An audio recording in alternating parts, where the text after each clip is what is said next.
Jeg havde nogle udfordringer med, at jeg ikke rigtig fik taget mig sammen til at ringe til folk. Jeg synes, det var enormt svært. Helt et kæmpe uoverstigeligt bjerg, jeg ikke rigtig kunne komme over. Jeg havde enormt svært ved at ringe og sælge til folk. Også enormt svært ved at ringe op og sådan bare. I det hele taget, når det drejede sig om salg og mine produkter, så havde jeg virkelig nogle udfordringer. Jeg kom så i kontakt med Henrik, og han har hjulpet mig til at komme fra kigge på de der psykologiske barrierer. Hvad var det, der gjorde, at det var så svært? Hvorfor kunne jeg ikke finde ud af det?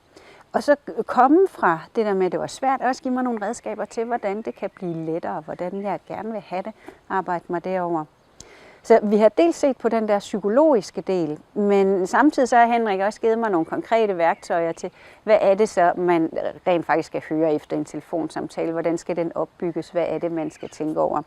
Så jeg synes, de to redskaber, det har virkelig klædt mig på til, at jeg kan komme videre, og jeg er jo godt klar over, at nu kommer det hårde arbejde. Nu skal jeg ændre på mange års adfærd. Nu skal jeg implementere de her ting i mig selv. Så der er jo masser af arbejde forud, men nu glæder jeg mig faktisk til at begynde at øve de her teknikker og træne de ting, og jeg er ikke så bange for det mere. Så jeg glæder mig til at komme i gang med det nu.